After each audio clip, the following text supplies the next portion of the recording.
ഞാൻ ഋഷി താനൂർ. മറക്കാൻ പറ്റാത്ത അനുഭവം എന്നുള്ള ഈ വിഷയത്തിൽ ഞാനിന്നിവിടെ പറയുന്നത് എൻ്റെ ജീവിതത്തിൽ തന്നെ വന്നുപോയ കുറച്ച് സംഭവങ്ങൾ മാത്രം. കോവിഡ് കാലം. ഞാൻ ഈ സംഭവം പറയുന്നതിന് മുമ്പ് നമ്മൾ ആ കാലഘട്ടത്തിലൂടെ ഒന്ന് സഞ്ചരിക്കണം. നമ്മുടെയൊക്കെ ജീവിത കാലഘട്ടത്തിൽ നമ്മൾ കണ്ടൊരു മഹാമാരി. ഒരുപാട് മഹാമാരികൾ ലോകത്ത് വന്നിട്ടുണ്ട്. കോളറ, വസൂരി എന്നൊക്കെ പറഞ്ഞ് നമ്മൾ കേട്ടിട്ടുള്ളത്, പ്ലേഗ്, ഇങ്ങനെയൊക്കെ നമ്മൾ കേട്ടിട്ടുണ്ടാവും. പക്ഷെ നമ്മുടെ കാലഘട്ടത്തിൽ നമ്മൾ കണ്ട ഒരു സംഭവമാണ് കോവിഡ്. ലോകം മൊത്തം നിശ്ചലമായ കാലമാണ്. ഒരുപാട് പേരുകൾ ഈ കോവിഡ് ലോകത്തിന് സമ്മാനിച്ചു അല്ലേ? Isolation, sanitiser, lockdown, quarantine, antigen test, ഒരുപാട് കാര്യങ്ങൾ. ലോകം മൊത്തം ഇനി എന്ത് ചെയ്യും എന്ന് പറഞ്ഞ് പകച്ചു പോയ നിമിഷം. എൻ്റെ ഈ കഥ നടക്കുന്നത് 2020 ഏപ്രിൽ മാസത്തിലാണ്. അന്ന് ഞാൻ ഏഷ്യാനെറ്റിലാണ് വർക്ക് ചെയ്തുകൊണ്ടിരിക്കുന്നത്. ഏഷ്യാനെറ്റിൽ AM എന്നുള്ളൊരു പോസ്റ്റിൽ എൻ്റെ ഡെയിലി റൂട്ടീൻ എന്ന് പറഞ്ഞാൽ എല്ലാ തിങ്കളാഴ്ചയും പാലക്കാടേക്ക് പോകും, ശനിയാഴ്ച നാട്ടിലേക്ക് തിരിച്ചു വരും. അന്നും തിങ്കളാഴ്ച രാവിലെ ഞാൻ പാലക്കാടേക്ക് പുറപ്പെടാൻ നിൽക്കുമ്പോൾ വൈഫ് പറഞ്ഞു, ഇക്ക ഏപ്രിലല്ലേ, കുട്ടികളൊക്കെ സ്കൂൾ പൂട്ടിയതല്ലേ, ഞങ്ങൾ ഈ ആഴ്ച ഞാൻ എൻ്റെ വീട്ടിലേക്ക് പോട്ടെ. ഞാൻ പറഞ്ഞു പോയിക്കോ, ശനിയാഴ്ച ഞാൻ വരുമ്പം തിരിച്ചു കൊണ്ടുവരാം. അങ്ങനെ പോകുന്ന പോക്കിൽ അവരുടെ വീട്ടിലാക്കി കൊടുത്തിട്ടാണ് ഞാൻ പാലക്കാടേക്ക് പോയത്. പാലക്കാടേക്ക് പോകുമ്പോൾ തന്നെ കാറിൽ ഞാൻ റേഡിയോ വെച്ചിട്ടുണ്ട്. റേഡിയോയിൽ ഫുള്ളുള്ള വാർത്ത ഓക്സിജന്റെ ക്ഷാമം, ഗവൺമെന്റ് ഹോസ്പിറ്റലിലെ തിരക്ക്, കോവിഡ് രോഗി ഇറങ്ങി ഓടിയത്. എവിടെ നോക്കിയാലും കോവിഡ് വാർത്തകൾ മാത്രം. അക്കാലത്ത് ഡെയിലി മുഖ്യമന്ത്രിന്റെ പത്രസമ്മേളനം ആകാംക്ഷയോടെ നമ്മളെല്ലാവരും കാത്തിരിക്കും. അത് കാണുമ്പോൾ എനിക്ക് ഓർമ്മ വന്നത് കുറെ കാലം മുമ്പ് നമ്മളെ ഹിറ്റ്ലറിന്റെ കാലഘട്ടത്തിലെ അന്ന് വാർത്തകളൊക്കെ റേഡിയോയിൽ അറിയാൻ വേണ്ടിയിട്ട് അന്ന് ഇതുപോലെ ജൂതപ്പടകൾ ഒളിച്ചിരിക്കും. ആൻ ഫ്രാങ്ക് എന്ന് പറഞ്ഞൊരു കുട്ടിന്റെ ഡയറി കുറിപ്പ് ഞാൻ വായിച്ചിട്ടുണ്ട്. അതിൽ കേട്ട കാലഘട്ടമൊക്കെ എനിക്ക് ഓർമ്മയായി. മുഖ്യമന്ത്രി പറയും, ഇന്ന് 15 പേർക്ക് കേരളത്തിൽ കോവിഡ്, ഇന്ന് 16 പേർക്ക് കോവിഡ്. ആ പറയുന്ന സമയത്താണ് കേട്ടോ എൻ്റെ ഈ കഥ നടക്കുന്നത്. നമുക്ക് പോകാം കഥയിലോട്ട്. അങ്ങനെ ഞാൻ പാലക്കാട് എത്തി. എനിക്ക് നല്ല പനി പോലെ ഒരു തോന്നലാണ്. അല്ലെങ്കിൽ എനിക്ക് അങ്ങനെയാണ്, ചില ദിവസങ്ങളിൽ അങ്ങനെ ഒരു തോന്നലാണ്. പിന്നെ ഞാൻ തന്നെ എൻ്റെ മനസ്സിനെ പാകപ്പെടുത്തും, അങ്ങനെ ഒന്നും ഉണ്ടാവില്ല എന്നാണ്. അത് എൻ്റെ ഒരു സ്ഥിരം ശൈലിയാണ്. പക്ഷെ അന്ന് അങ്ങനെയല്ല. എനിക്ക് ഉച്ചക്ക് ഭക്ഷണം കഴിക്കാനൊന്നും തോന്നുന്നില്ല. ഞാൻ ഉച്ചക്ക് ഭക്ഷണം ഒന്നും കഴിച്ചില്ല. 3 മണിയായപ്പോഴും ഒരുതായി അസ്വസ്ഥത, ടെൻഷൻ. അപ്പൊ ഞാൻ എൻ്റെ ബോസിനോട് ചോദിച്ചു, സാറേ ഞാൻ പോട്ടെ റൂമിലേക്ക്, പനി പോലെ. പൊക്കോ. അങ്ങനെ ഞാൻ റൂമിലെത്തിയതിന് ശേഷം ഞാനൊരു പാരസെറ്റമോൾ കഴിച്ചിട്ടാണ് കിടന്നത്. 7:30-8 മണിയായപ്പോഴാണ് എഴുന്നേറ്റു. പനി നല്ലതുപോലെ അപ്പോഴും തോന്നുന്നുണ്ട്. ആകെ ഒരു സുഖമില്ല. ഉച്ചക്കും കാര്യമായിട്ട് ഭക്ഷണം കഴിച്ചില്ല. പുറത്തിറങ്ങിയിട്ട് ഞാനൊരു ജ്യൂസ് കുടിച്ചിട്ട് തിരിച്ചു വന്നു. ഒന്നും ഒരു സുഖമില്ല. അപ്പോ ടിക്ടോക്ക് കാലഘട്ടമാണ് കേട്ടോ. ഞാന് കോവിഡ് കാലഘട്ടത്ത് കോവിഡ് രോഗിക്ക് ഉണ്ടായിരുന്ന മാനസിക അവസ്ഥ, അങ്ങനെ ഒരു വീഡിയോ ഞാൻ ചെയ്തു. വീഡിയോ ഒക്കെ നന്നായിരുന്നു. പക്ഷെ എനിക്ക് എവിടെയോ തീരെ വയ്യ. വീട്ടിലേക്ക് വിളിച്ചു. വൈഫിനോട് പറഞ്ഞു എന്തൊക്കെയാ അസ്വസ്ഥത. എന്നോട് പറഞ്ഞു യാത്ര ചെയ്തിട്ടാവും, ഞാൻ കിടന്ന് ഉറങ്ങിക്കോളിന്ന്. അവള് ഫോൺ വെച്ചു. ഞാൻ എവിടെ ഉറങ്ങുന്നു.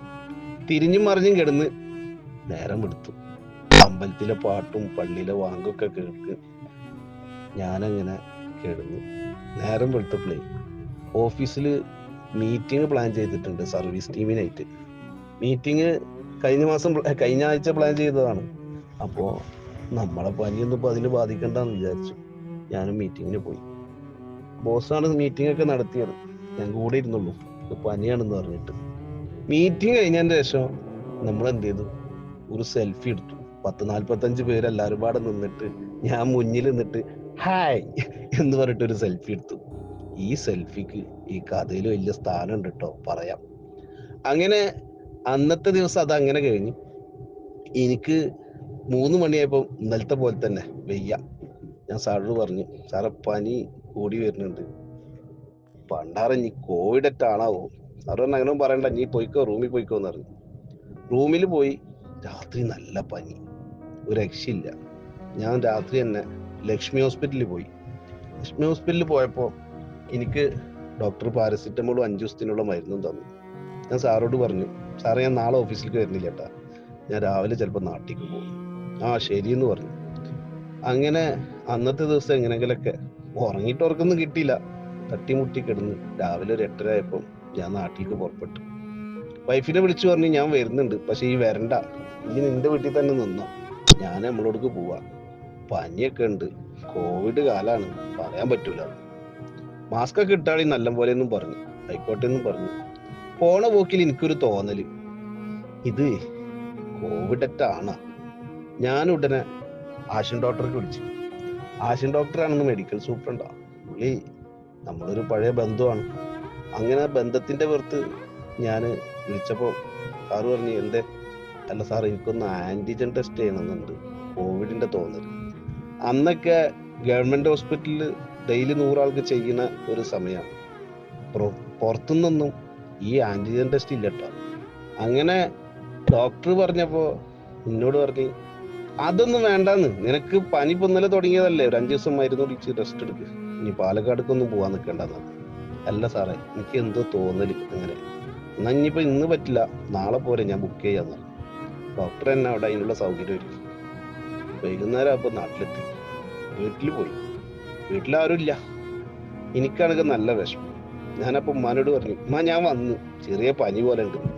അത് വന്നിട്ട് ഡോക്ടറെ കാണിച്ചെന്ന് പറഞ്ഞു. ഇനി എന്താ കഴിച്ചാ? ഞാൻ ഒന്നും കഴിച്ചിട്ടില്ല, എന്നാ പോരം കണ്ട്.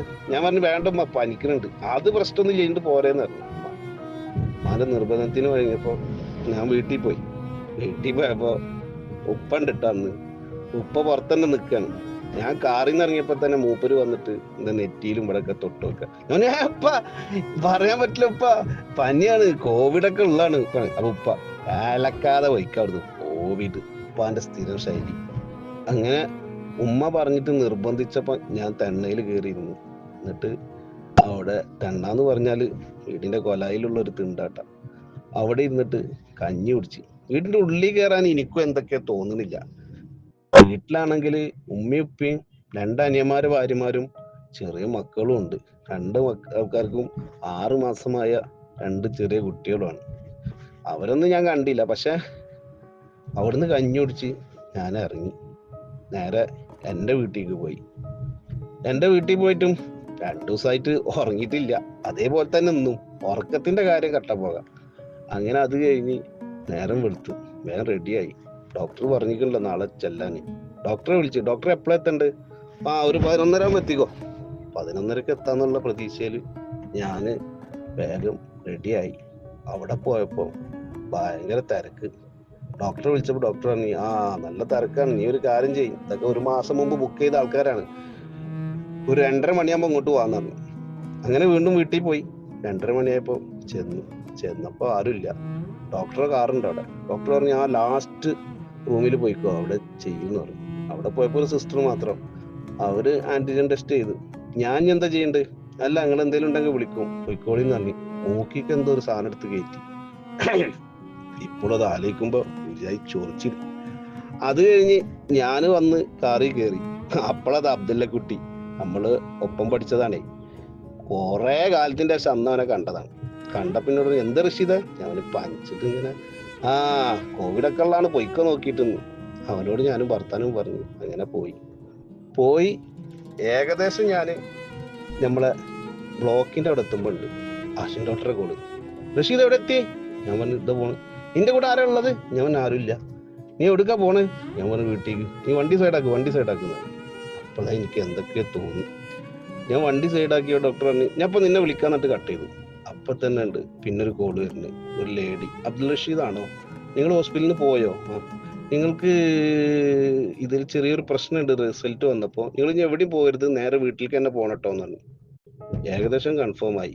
എന്താണോ ബേജാറായിരുന്നത് ആ സാധനത നമ്മളെ തേടി വന്നിക്കണ്. എനിക്കാകെ ബേജാറ്. വണ്ടി പിന്നെ ഓടിക്കാനൊന്നും പറ്റുന്നില്ല. ഞാൻ എങ്ങനെയെങ്കിലൊക്കെ അങ്ങനെ അപ്പത്തിന് അടുത്ത കോള് വന്നു. ഹലോ, താനൂർ പോലീസ് സ്റ്റേഷനിൽ നിന്നാണ്. നിങ്ങൾ അബ്ദുൾ റഷീദ് ആണോ? എവിടാണ് വീട്? ഏത് ഭാഗത്താണ്? നിങ്ങളിപ്പോ പുറത്തൊന്നല്ലല്ലോ, വീട്ടിലല്ലേ? ഇപ്പോ വിളിക്കാട്ടോ എന്നാണ്. അത് കഴിഞ്ഞ് അത് എത്തുമ്പോഴത്തേന് ഹലോ, ആരോഗ്യ വകുപ്പിൽ നിന്നാണ് വിളിക്കുന്നത്. റഷീദ് എവിടെയാണ് റഷീദിന്റെ വീട്? റഷീദിന്റെ അഡ്രസ്സ് പറയൂ, ഫുൾ അഡ്രസ്സ് പറയൂ, ആധാർ നമ്പർ ഓർമ്മയുണ്ടോ? ഞാൻ ഇതൊക്കെ പറഞ്ഞ് എങ്ങനെയൊക്കെ വീട്ടിലെത്തിയതിന് ശേഷം എനിക്കാകെ ഒരു ഐഡിയ കിട്ടണില്ല. മൊത്തത്തിൽ ഒരു എന്താ പറയാ, വെപ്രാളം. ഞാന് അങ്ങനെയൊക്കെ വീടിന്റെ ചാവി എനിക്ക് ഡോർ തുറന്നിട്ട് ഇങ്ങനെ കറക്റ്റ് ആവാത്ത മാതിരി ഞാനാകെ ഇങ്ങനെ ഒരു വല്ലാത്ത അവസ്ഥ.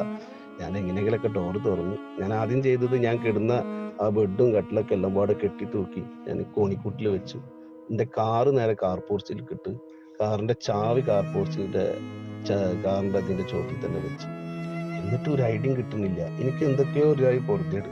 ഞാൻ വേഗം ആദ്യം വൈഫിനെ വിളിച്ചു. ഫോൺ എടുക്കുന്നില്ല. പിന്നെയും വിളിച്ച് വൈഫ് പറഞ്ഞ് എന്തൊക്കെ എടീ, അത് കോവിഡ് പോസിറ്റീവ് ആണെന്ന് തോന്നുന്നുണ്ട്, ബേജാറാവാനൊന്നും ഇല്ല, ഡോക്ടറെ ഞാൻ നോക്കട്ടെ. അല്ലാ എന്നൊരു കരച്ചിൽ മാത്രം. പിന്നെ ഒന്നും മുണ്ടണില്ല അവള്. ഫോണ് കട്ടായി. ഞാൻ പിന്നെ വേഗം അപ്പത്തിന് ആശും ഡോക്ടർ പിന്നെയും വിളിച്ചു. റഷീദ് ഒരു ചാർജറും 2 ഷർട്ടും മൊബൈലും എടുത്താൽ മതി, വേറെ ഒന്നുമില്ല, ബേജാറാവാനൊന്നുമില്ല. ഒരു 12 ദിവസം മെഡിക്കൽ കോളേജിൽ കിടക്കേണ്ടി വരും, ആംബുലൻസ് ഇപ്പോൾ വരും കേട്ടോ. അത് കഴിഞ്ഞ് അപ്പത്തിന് അടുത്ത ഫോൺ വന്നു. ഹലോ, ആംബുലൻസുകാരനാണ്.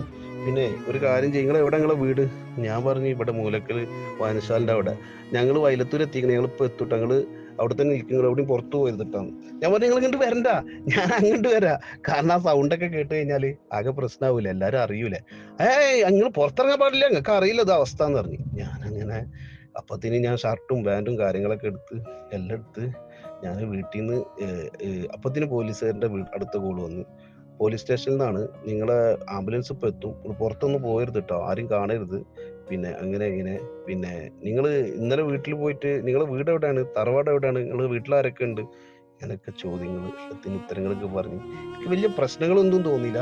ഞാൻ അപ്പത്തിന് എൻ്റെ ഉമ്മ വിളിച്ചിട്ട് ഭയങ്കര കരച്ചില്. ഉപ്പ എവിടെയാണ് മോനുള്ളത് എന്നൊക്കെ എൻ്റെ ഉപ്പാക്ക് സൗണ്ടൊക്കെ ഇങ്ങനെ മാറുന്നു. ഞാൻ പറഞ്ഞു വീട്ടിലുണ്ട് ഉപ്പ, പ്രശ്നമൊന്നും ഇല്ല, എല്ലാം ശരിയാവും, അത് കുറച്ച് ദിവസം ഒന്ന് മെഡിക്കൽ കോളേജിൽ പോയി എടുക്കണം എന്ന് പറഞ്ഞേക്കണ്, നോക്കാം, നമുക്ക് പ്രശ്നമില്ല എന്നൊക്കെ പറഞ്ഞു. അതിന് ഉമ്മാന്റെ കരച്ചിലും ഇതൊക്കെ കണ്ടപ്പോ ചെറുതായിട്ടൊന്ന് മനസ്സിതായി. എന്നാലും കുഴപ്പമില്ല, ഞാൻ നല്ല മൂടി തന്നെയാണ്. ഞാൻ പിന്നെ വേഗം ഓഫീസിൽ വിളിച്ചു. സാറേ, റഷീദാണ്, പിന്നെ ആ കോവിഡ് പോസിറ്റീവ് ആയിരിക്കും. അയ്യോ റഷീദേ, പണി പാടില്ലോ. സാറ് അപ്പൊ എല്ലാവരും ശ്രദ്ധിക്കാൻ വേണ്ടി പറയിട്ടാന്ന് പറഞ്ഞു. സാറ് പിന്നെ ഫോൺ കട്ട് ചെയ്തു. പിന്നെ കമ്പനിയിൽ നിന്നുള്ള കോളുകളും വരാൻ തുടങ്ങി. CEO വിളിക്കണ്, DP വിളിക്കണ്, കമ്പനി ഏഷ്യാനെറ്റിന്റെ പല ആൾക്കാരും എന്നെ വിളിച്ചുകൊണ്ടിരിക്കുന്നു. അങ്ങനെ അത് നിൽക്കുമ്പോഴത്തേന് ആംബുലൻസുകാരും വിളിച്ചു. അപ്പത്തേന് ഞാൻ വീട്ടിൽ നിന്ന് ഇറങ്ങിയിട്ട് ഞങ്ങളെ ബാക്കിത്തെ പറമ്പിക്കൂടെ റോട്ടിലേക്ക് ഓടി. കാരണം എന്താ വെച്ചാൽ ആംബുലൻസ് ഇങ്ങോട്ട് വന്നാൽ മോശമല്ലേ. ഞാൻ അവിടെ എത്തുമ്പോഴത്തേന് റോട്ടുമ്പക്ക് ആംബുലൻസ് എത്തി. മറ്റേ സൗണ്ടൊക്കെ ഇട്ടിട്ട് അതിന് 2 PP കിറ്റുള്ള രൂപങ്ങൾ ചാടി ഇറങ്ങി. അവര് സാനിറ്റൈസർ എന്നോട് ദൂരത്ത് നിൽക്കാൻ പറഞ്ഞിട്ട് എന്റെ മേത്തേക്ക് ഇങ്ങനെ സ്പ്രേ ചെയ്തു. അങ്ങനെ എന്നോട് ബാക്കിൽ കയറാൻ പറഞ്ഞു. ആംബുലൻസിന്റെ കറക്കും BP കിറ്റിന്റെ ആൾക്കാരെ കാണുമ്പോഴത്തേനും ആൾക്കാരൊക്കെ വട്ടം കൂടി. ആൾക്കാർ അടുത്തേക്ക് വരൂല. അപ്പത്തിന് ഞാന് ആംബുലൻസിൽ ഞാൻ ഒറ്റക്ക്, അവരങ്ങണ്ട് ഒരു സ്പീഡിൽ പോയോണ്ടിരിക്കുകയാണ്. ഏകദേശം ദേവദാർ എത്തുമ്പോഴത്തേനും നാട്ടുകാർ മൊത്തം അറിഞ്ഞ രൂപത്തിലായി. കോളുകൾ വരാൻ തുടങ്ങി. പലരും വിളിച്ചിട്ട് റഷീദെ ഒന്നും ഉണ്ടാവില്ല, ദ്വാരക്കാൻ തുടങ്ങി പറയാം. എനിക്കപ്പോഴൊന്നും പ്രശ്നം തോന്നിയിട്ടൊന്നുമില്ല. അങ്ങനെ പോയി അനിയന്മാര് വിളിക്കണ്, മാമൻ വിളിക്കണ്, എല്ലാരും വിളിക്കണ്, ഫ്രണ്ടുകൾ വിളിക്കണ്. അങ്ങനെ ഞാൻ എവിടെ എത്തി? മെഡിക്കൽ കോളേജിലെത്തി. മെഡിക്കൽ കോളേജിലത്തെ പ്രൊസീജിയറുകളൊക്കെ ഒരു ചടങ്ങായിരുന്നു. ഏകദേശം 10 മണിക്കാണ് നമ്മൾ ആംബുലൻസിൽ നിന്ന് ഇറങ്ങണത്. അത്രയും ആൾക്കാർ ഇങ്ങനെ ക്യൂ ആയിട്ട് നിൽക്കുകയാണ്. മെഡിക്കൽ കോളേജിൽ നിന്ന് അതൊക്കെ കഴിഞ്ഞതിന് ശേഷം പിന്നെ എന്ത് ചെയ്തെന്ന് വെച്ചാല്, അപ്പോഴാണ് സീന്. അവരൊരു മറ്റേ ഡിസ്പോസിബിൾ ബെഡ്ഷീറ്റ് തരും. ഈ ബെഡ്ഷീറ്റ് ആയിട്ട് നമ്മള് പിന്നെ നേരെ പറയും ആ വാർഡിൽ പോയിട്ട് എവിടെയെങ്കിലും സ്ഥലമുള്ളടത്ത് കിടന്നോളി. ആ സ്ഥലം എല്ലായിടത്തും പോയി നമ്മൾ നോക്കുമ്പോഴാണ് നമുക്ക് ചെറിയൊരു ടെൻഷൻ വരിക. കാരണം നമ്മൾ ഇതുപോലെ പറഞ്ഞ പോലെയല്ല, ലോകം മൊത്തം ബേജാറായിട്ട് കാണുന്ന കോവിഡ് രോഗികൾ അല്ലേ. എല്ലാം നമ്മളൊക്കെ മൊബൈലിൽ കാണുന്ന നിപ്പിൽ മരിച്ചു വീണ് ശ്വാസം കിട്ടാതെ കിടന്നതാവുന്നത്, ഇതൊക്കെയാണല്ലോ നമ്മൾ കോവിഡിനെ കാണുന്നത്. അങ്ങനെ കാണുന്ന ആൾക്കാര് ഇപ്പൊ മരിക്കുന്നു വിചാരിച്ച് കിടക്കണ 19 ആൾക്കാരെ കൂട്ടത്തില് ഒരു ബെഡ് കാലിയില് ഞാനും പോയിട്ട് ഞാൻ തലച്ച് കിടന്നു. അപ്പൊ എനിക്ക് ചെറിയൊരു വിഷമൊക്കെ വന്നു. അറിയില്ലല്ലോ നമ്മളാ ഞാൻ കഴിഞ്ഞി റഷീദ് തീർന്നു എന്നൊക്കെ ഉള്ളൊരു ബേജാറുണ്ട്. പക്ഷെ ആ സമയത്തൊന്നും അത്ര വലിയ പ്രശ്നമില്ല. ഞാൻ ഇപ്പൊ TKSV ഒക്കെ എനിക്ക് ഭയങ്കര ഇതായിരുന്നിട്ടാന്ന്. കോയാക്ക് എനിക്ക് വേണ്ടി പാട്ട് പാടി തന്നിട്ടുണ്ട്. ഓരോരുത്തർ 5 മിനിറ്റ് ഇടുമ്പോ TKSV അന്നുള്ള എല്ലാവരും എന്നെ വിളിച്ച് ഭയങ്കര സപ്പോർട്ട്. പുറത്ത് കമ്പനീന്റെ ആൾക്കാർ എന്ത് മേടിച്ചാലാണ് നമുക്ക് നിൽക്കുന്നത്, കാത്തിക്കുന്നത്, അങ്ങനെയൊക്കെയാണ്. ആ സമയത്ത് വൈഫ് വിളിച്ച് അവള് കരയണ്. ഞാൻ പറഞ്ഞ് എന്തിനാണ് കരയണത്, ഒന്നും പ്രശ്നമൊന്നുമില്ല. അപ്പൊ മോള് വിളിച്ച്, എന്റെ ചെറുതറിയില്ല നിങ്ങൾക്ക്, അന്ന് അവൾക്ക് എത്ര വയസ്സുണ്ടാവും, 10 വയസ്സാന്ന് തോന്നുന്നു, 13 വയസ്സ് 12 വയസ്സുണ്ടാവും. എന്താ പച്ചക്ക് എന്താണ് എന്നൊക്കെ ചോദിച്ചിട്ട് കാര്യം ഞാൻ സമാധാനിപ്പിച്ചു. പ്രശ്നമൊന്നുമില്ല. മോനും വിളിച്ചിട്ട് ഹലോ പച്ച എന്താണ്, പ്രശ്നമില്ലല്ലോ, ഇല്ല കുഴപ്പമില്ല. പിന്നെ വിളിച്ചത് നമ്മളെ ചെറുതാണ്. നിങ്ങൾ കണ്ടിട്ടില്ല വീഡിയോയിൽ എൻ്റെ അപ്പൊ ഉപ്പച്ചേ അതിന് പറയാൻ കിട്ടണില്ല. എനിക്ക് അപ്പൊ കരച്ചിൽ വന്നിട്ടാ. അതുവരെ പിടിച്ചു നിന്ന് ഞാനല്ല. പിന്നെ അപ്പൊ എനിക്ക് കരച്ചിൽ വന്ന്. ഞാന്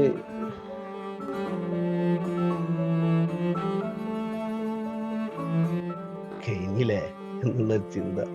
ചുറ്റും നോക്കുമ്പോ എനിക്ക് ഭയങ്കര ബേജാറ്. മൊത്തം കോവിഡുള്ള ആൾക്കാർ, എല്ലാ കട്ടിലും കോവിഡുള്ള ആൾക്കാരാണ്. ഞാൻ എന്താ ചെയ്യാ, ആരോടെ പറയാ, ഒന്നുമില്ല. മാസ്ക് മാത്രം ഇട്ടിട്ടുള്ള, ഒരു മുഖം പോലും മനസ്സിലാവാത്ത ആൾക്കാർ. ആ കൂട്ടത്തില് ഞാനും കിടക്കാണ്. ഞാനിങ്ങനൊക്കെ ആയില്ലേ റബ്ബേ. നോക്കണം, അന്നത്തെ കോവിഡ് കാലഘട്ടം. ഇന്ന് കേരളത്തിൽ 10 ആള് 15 ആള് എന്ന് പറയുന്ന കാലാണ്. അപ്പത്തിനും എൻ്റെ വീട്ടിലേക്ക്, തറവാട്ടിലേക്ക് ആരോഗ്യവകുപ്പ് വന്ന് ഉമ്മായും ഉപ്പാനെയും വീട്ടിലുള്ളവരൊക്കെ കൊണ്ടുപോയി. എല്ലാവർക്കും കോവിഡ്. ഭാര്യ മക്കളും രക്ഷപ്പെട്ട്, അവരന്നാണ്ട് കൊണ്ടുവരാത്തത് കൊണ്ട്. പിന്നെ പത്രത്തിൽ വന്ന് പാലക്കാട് നിന്ന് വന്ന ഒരു കുടുംബത്തിൽ 5 പേർക്ക് കോവിഡ്. നാട്ടില് ഭയങ്കര രസമാണ്. അവിടെ മറ്റേ കണ്ടെയ്ൻമെന്റ് സോണായി, റോഡ് ബ്ലോക്ക് ചെയ്യുന്ന ആൾക്കാര് ഇങ്ങോട്ട് വരാൻ പാടില്ല. എൻ്റെ വീട് ഫുള്ള് സാനിറ്റൈസർ അടിക്കാൻ നാട്ടുകാർ. പിന്നെ പഞ്ചായത്തിന്റെ വക വേറെ. മൊത്തത്തില് ഒരു കോവിഡ് രോഗിന്റെ വീട്, കോവിഡ് രോഗിന്റെ നാട്. മൊത്തം ഞങ്ങള് ഫാമിലി അടക്കം 12 ദിവസം മെഡിക്കൽ കോളേജിലെ ജീവിതം എന്ന് പറഞ്ഞിട്ടുണ്ടെങ്കിൽ എന്താണെന്നുള്ളത് ലൈഫിൽ അന്നാണ്. 12 ദിവസം ടിക്കറ്റിട്ട ആൾക്കാരെ മാത്രം കാണും. ഒന്ന് ആകാശം കാണണമെന്ന് ഊതിയായിട്ട് ഞാൻ ജനലിൽ കൂടെ ഇങ്ങനെ പാളി നോക്കും. ഒന്ന് പുറലോകം കാണാനുള്ള സന്തോഷം, സന്തോഷത്തിന് വേണ്ടിയിട്ട്. അങ്ങനൊരു കാലം എൻ്റെ ജീവിതത്തിൽ മറക്കാൻ പറ്റാത്ത അനുഭവം എന്ന് പറയുന്നത് കോവിഡ് കാലമാണ്. 2020 ഏപ്രിൽ മാസത്തിന് പിന്നെ അങ്ങോട്ട് കുറേ കാലത്തിന് അതിൻ്റെ ഒരു എഫക്റ്റ് ആയിരുന്നു. ഇതെല്ലാം മാറി. ഇതോടുകൂടി എൻ്റെ ഈ കഥ ഇവിടെ അവസാനിക്കും.